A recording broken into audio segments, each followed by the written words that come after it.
Hello दोस्तों, आज हम इस वीडियो में एक नई मजेदार कहानी देखने वाले हैं। तो दोस्तों, आपसे हमारी ये रिक्वेस्ट है कि आप ये वीडियो पूरा जरूर देखना और हाँ, हमारे चैनल को सब्सक्राइब करना मत भूलना। आज हम जो कहानी सुनने वाले हैं उसका नाम है मिनी और राजकुमार। मिनी एक बहुत ही साधारण पर बहुत ही प्यारी लड़की है। कभी उसका भी भरा पूरा परिवार हुआ करता था। माता पिता थे जो उसको बहुत लाड प्यार करते थे, लेकिन ना जाने उसकी खुशियों को किसी की नजर लग गई। उसके पिता बीमारी के कारण चल बसे और एक दिन उसकी माँ भी न जाने कहां उसे छोड़कर चली गई। बस उसके बाद उसके दुखों के दिन शुरू हो गए। अब उसे कोई प्यार करने वाला नहीं बचा था। वो अपनी सौतेली माँ और सौतेली बहनों के साथ रहती थी, जो उसके साथ बहुत ही खराब व्यवहार करते थे। उसे घर की नौकरानी की तरह घर का सारा काम करना पड़ता था। ना उसके पास नए कपड़े पहनने को होते थे, ना ही मेकअप का सामान, ना गुड़िया, ना खिलौने और ना ही कोई घूमने फिरने ले जाने वाला था। वो दिन भर घर का काम करती अपनी माँ को याद करके रोती रहती थी। एक दिन उस शहर के राजकुमार ने एक पार्टी का आयोजन किया, जिसमें शहर की सब सुंदर युवतियों को बुलाया गया था ताकि राजकुमार अपने लिए जीवन साथी चुन सके। ये खबर पढ़कर उसकी सौतेली माँ खुश होते हुए बोली, वाह, ये तो बहुत अच्छी खबर है मेरी राजकुमारियों। तुम दोनों इस पार्टी में जरूर हिस्सा लेना।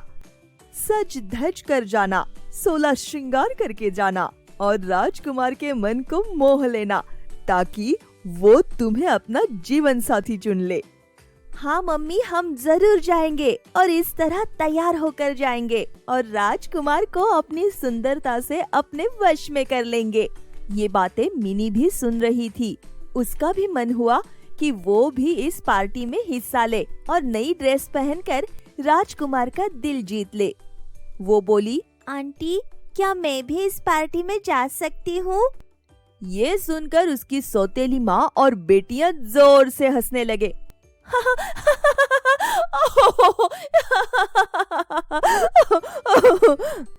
उन्होंने मिनी की हंसी उड़ाते हुए कहा, ये पार्टी राजकुमारियों के लिए है, नौकरानियों के लिए नहीं।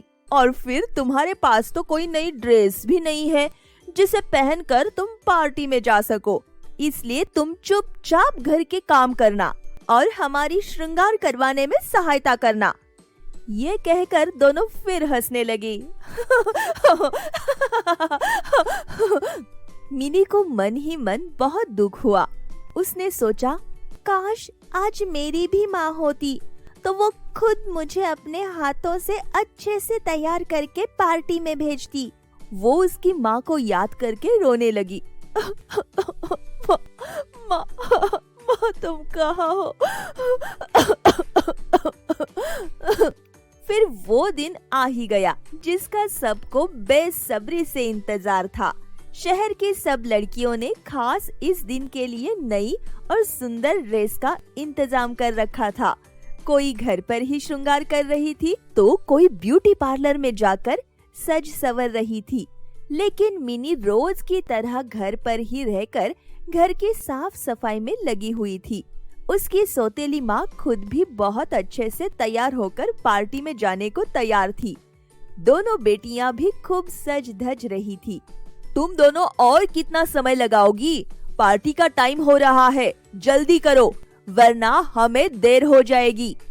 हाँ मम्मी, बस 5 मिनट और। आज तो हम बिल्कुल परीलोक की परियों की तरह दिख रही है।